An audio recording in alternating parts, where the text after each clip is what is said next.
Hi everyone, we're on the road again, this time in San Antonio, Texas, visiting our longtime friends Mike and Catherine, who just moved here from Southern California.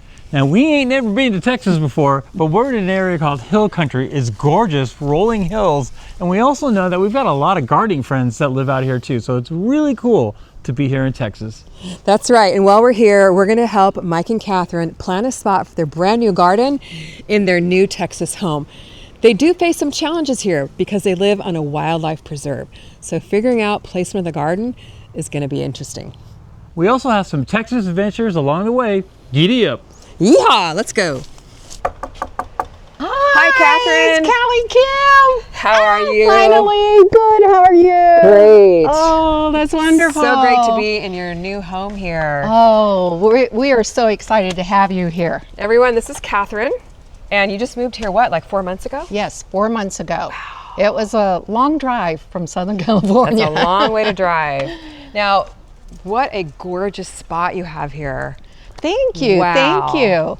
Give us the lay of the land. Oh, the lay of the land. So we are located, nestled in Hill Country of Texas on property that's called Wagoner Ranch. And there are about 90 homes here, and we like the natural organicness of it because that's where they keep all the exotics. Oh, and wow. they roam freely. So you have, and it's, you know, mostly deer and sheep, and you'll see some fox running around. Oh my goodness. But we have the fallows and the audads, we have black buck, and you'll see them grazing throughout the day, mostly in the morning and the evening. I've never even heard of some of those animals. I know, That's they're incredible. beautiful. They're a sight to behold when you watch them. It's Wow. great to wake up in the morning with a cup of coffee and watch them feed and chase each other. And then in the evening, you pour yourself a nice little glass of wine, sit out front, and just watch them graze around and walk through your property. That must be so relaxing. I mean, It I love is. It's beautiful. This particular property is 5 acres. And the home is situated where you come through the doors and you have a courtyard. And the reason being is that the deer eat everything. Ah. So if you want to protect yourself and have a private area, not yourself, but your property Right. and what you grow, it's got to be fenced in to keep them out, although I've seen them hop fences, or else you build a casita and a courtyard and walls and your home. This is the courtyard, and it was a labor of love. The previous owners, this used to be all just rock. Hill Country grows rocks. I want a garden, I want to have fresh herbs and some vegetables, but we can't grow them out there because it'll be a feast for the deer. Oh, definitely. Yeah. All your hard work. Unless you build a greenhouse. Okay. But I'm going to start out small because I'm a newbie. And because the ground is very hard and very rocky, it's probably best to think about vertical gardens or raised beds. So I need your help. Okay, well, that's what I'm here for. And what I want you to do now is show me where you're envisioning your new garden to be. Okay, so now as you take a look around, every space is pretty much taken, but there's an empty corner over here by the casita. Ooh, so yeah, okay, let's go over there. Let's go take a look. This particular area next to the casita I felt is unused space. There are large rocks, so that's the reason why I was thinking raised beds and vertical gardens. Now, let me ask you a question. Are these rocks that were placed there, are these type of rocks that are actually in the ground that you can't dig out? Yeah, that's a good question. However, if you can pick up the big rock and see if I don't know if I want to try that. So this is what the rocks are here? Yes. Oh my goodness. Yes. Okay, now I'm understanding more your challenges. Yeah, it's really weird. Even out on the property, you'll think, oh, that's a small rock, and you go to dig it up to move it. But you find out quickly it's just the tip of the iceberg. Oh, wow. It goes down to something monstrous and you can't move it. So that's the challenges that we have in Hill Country. It's just we grow rocks. I've always wanted a vertical garden for herbs. Okay. And maybe greens. And I like the thought of raised beds as well, because I do have a bad back and leaning over, kneeling isn't always the best idea. Yeah. So anything of a higher waist, level, so it's easy to come out and clip and cut and it's an easy walk from the main house to here whenever I need fresh vegetables for our salads or herbs for cooking. So that's what I'm envisioning. We could probably even do something trellis, viney. Yeah, I think that would be great. I totally see a couple of raised beds here, and that'd be perfect. You can build them elevated so you don't have to bend over much. That's the great thing about raised beds. And even something up the wall, you could build like like almost an invisible trellis. Oh, so you yeah. could grow like cucumbers or things that would grow up the wall. So you're making use of all this space. Yes. You kind of have built-in trellises here with the walls. Yes. It's just putting something on it for them to grow up. Right. And then you could even make some vertical structures like an archway or something like that. Now, and also I know you have challenges in the summertime because of the heat. Yes, we do. So this would be perfect to attach some type of a shade cloth or simple shade structure to, so you could still grow in the heat. It's almost a built-in little structure, so you could still walk underneath it and still grow in the summertime. The shade would be great for me, Absolutely. too, not just the veggies.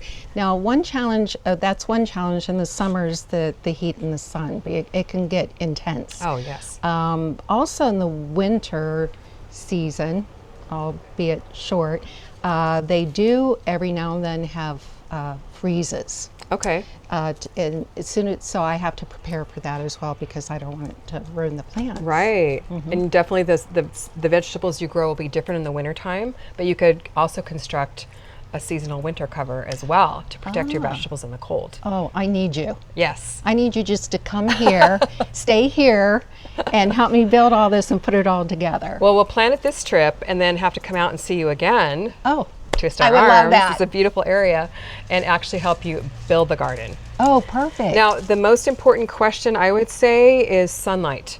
Yes. So I don't know if you've had a chance yet, you've only lived here a few months, to observe the sunlight patterns. It'll be different obviously in the spring. Right. So tell me your thoughts on that, or what have you observed so far about this particular area? Yeah, because I've been thinking about this since we moved in. And with all this property, I want to have a garden. Yeah. And I've noticed some of the patterns with the sun, even the moon. So that's east over this way. So the sun rises and sets in the west, Okay. but it's sort of on an angle. And depending on what phase of the year, what season of the year we're in, the position of the sun changes too. Sure. But it's more on that side of the property than this side. So we'll get the morning sun here, and then as you can see now, it's probably not even noon yet, and it's already shaded. Right. But it does, as you can see, still get light. It's just not that direct Right. and intense. And that could be to your advantage in the summertime because of the intense heat. Right. And then perhaps in the wintertime, have you thought and considered about growing some things over here where you might get more sunlight? We could walk over there and check it out Yeah, too. let's go take a look on the Okay. other side of the porch. Now, Catherine, what I think you should do in addition to your garden over here is put another garden on this side. I've never thought about that because we use it for storage. Well, it's a perfect spot. You have beautiful sunlight right over here. Got it. I'm thinking because you get such good sun over here, especially in the wintertime, I would recommend popping up some containers over here to make the most of your space, because you've got a lot of shade over there right now. Right. Shaded by the big tree, and here you've got full on sun like all morning long. So especially at this time of the year, a few containers here, maybe even a small elevated raised bed. We could just quickly get in here and harvest your herbs or whatever seasonal vegetables you'd like to grow that will do well in the wintertime. This would really be a perfect spot. Plus you've got water. Yes. I mean, I know lots you of can it. run drip all over your whole entire courtyard, which is great. You have great access right here. So I think this would be a great spot for you too. Perfect. Maybe even seasonally. Over there in the summertime where you get a little bit more shade to protect the vegetables, and then even here in the wintertime if you want to do year-round growing. Perfect. Perfect. Never thought of that. Yeah. You're full of ideas. All right, good. Speaking of which, Oh. I have something else to show you. Oh, okay. Okay. Let's take a look. Let's go. Okay, so along this wall, we have a series of fruit trees that did not produce this year. I can see is that they're looking a little bit malnourished. You've got some yellowing leaves, kind of look a little droopy. Yes. So what you need to do, and this is going to make a huge difference in getting these trees to produce, they need food. Just like we need food, your trees are going to need food too. Okay. So I would suggest some of the Monterey Dr. Iron. It really gives good iron. It'll help green up those yellowing leaves there. And then they need some really good plant food. There's specific plant foods for citrus. I think you've got a lemon tree right here. For citrus and fruit trees. And when you add the iron and the plant food together, they just all work together to give the plants exactly what they need to start flowering and fruiting, hopefully by springtime. Oh, So we'll that get you would all be set up for great. that. Yes. So maybe when we come back in the spring, we might see some blooms. Exactly. That would be wonderful. Yes. That would You're be gonna have wonderful. all kinds of fruit here. It looks like you've got 1, 2, 3, 4, 5, 6 maybe. Yeah, Fruit I trees think of there different might be a kinds. little one here too. Okay, that I might missed be a that lime, one. I'm not sure. Yeah, there's 2 little ones and the other ones are a little bit more mature. Great. Now I wouldn't suggest, you've got some good like filler plants here. Yes. I wouldn't necessarily suggest planting anything else in here because these trees are going to get bigger once you start feeding them. Right. And so you don't want to overwhelm this area with Okay. too much. You want to give lots of room for the roots to grow, and that way they can really start producing, and you'll be picking your own ripe peaches and lemons and apples before you know it. You've got some homework to do now. Yes, I do. So I know. what I would like you to do, you have my raised bed gardening book, right? Yes, Okay. I do. What I'd like you to do is read through that. There's several raised bed gardening builds. There's also several garden layouts there. So look at that and see which ones catch your eye and which ones you're drawn to for what you described to me as far as the height, maybe the garden layouts, like the vegetables that you'd like to grow. And also what I'd like you to do is maybe visit a couple of the local garden centers here and ask some questions. They're usually family owned. They're usually very friendly, and ask them what plants and vegetables grow really well in your area. And you know what, standing here in your pergola, I just had a couple of thoughts seeing your hanging baskets. I'm envisioning trailing herbs over your hanging baskets. Oh my Even some gosh. strawberries. I mean, imagine just hanging out here with your friends going, you know what, I think I want a strawberry to put in my special beverage here. I'm gonna pick a strawberry or grab some mint to put in my cocktail or whatever. Oh, Wouldn't that be so perfect. much fun? Oh, yes. I think your friends would really enjoy it, and you and Mike would too. I think so too. Thank you. I think we need to make another visit here.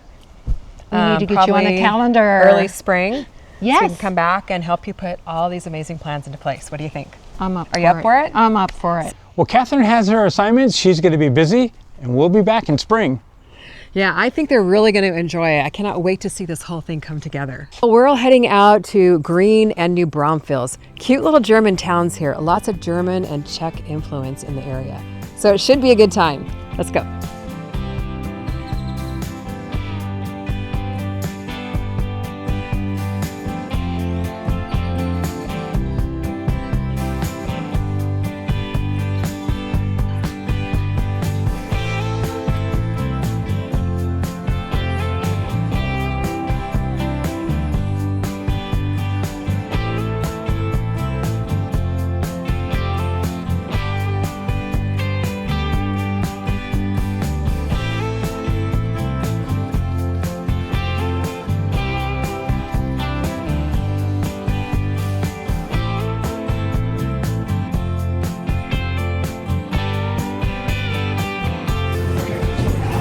Oldest dance hall in America.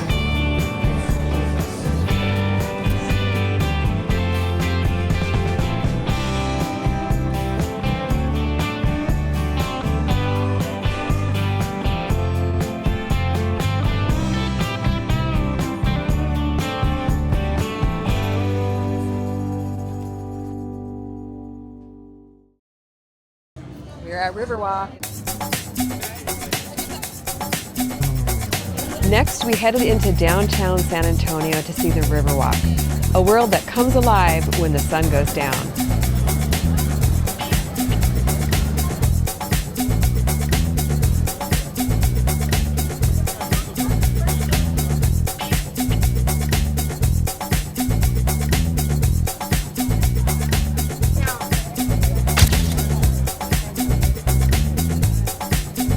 The lights flicker on the water, the sound of music drifts from cafes and restaurants. It's calm, colorful, and full of life all at once.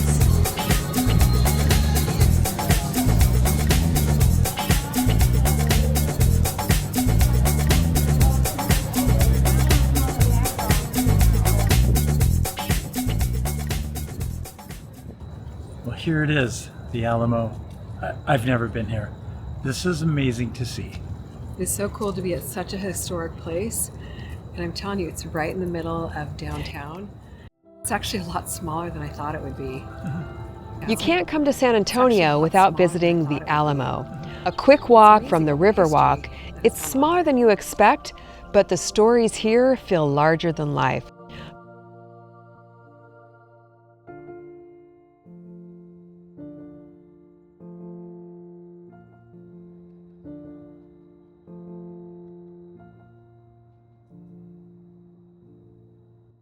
Standing in front of this amazing structure, we kept thinking about roots, not garden ones this time, but the kind that hold people steady through change.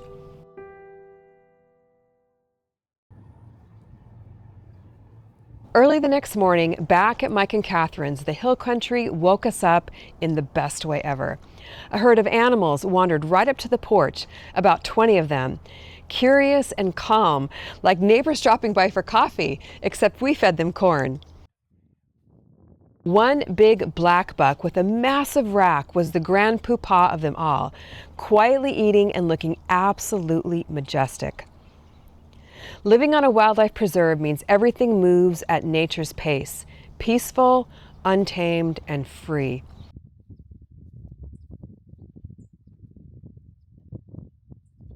It's the kind of morning that reminds you how big nature really is and how good it feels to be a part of it.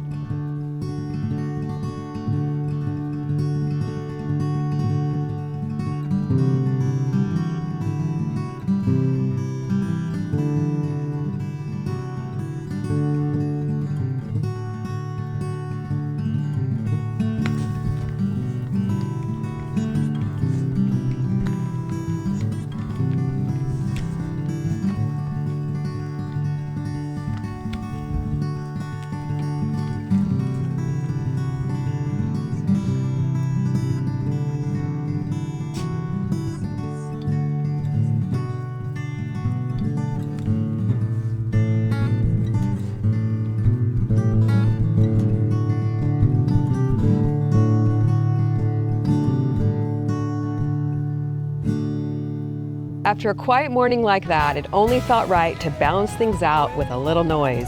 And in Texas, that can only mean one thing.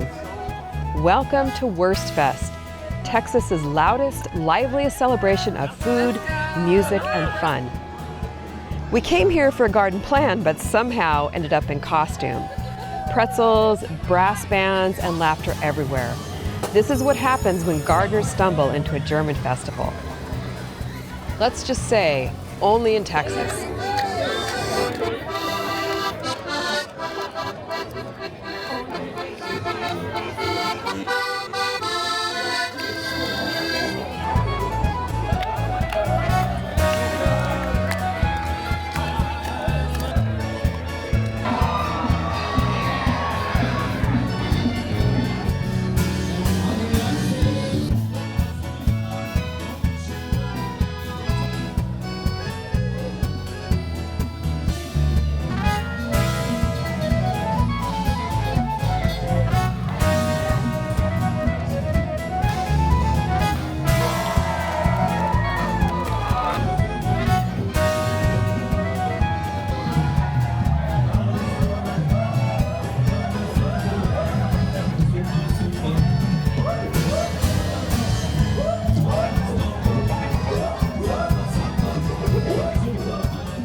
This trip to Texas is definitely one we won't forget. The laughter, the wildlife, and the time with our friends who really are more like family to us.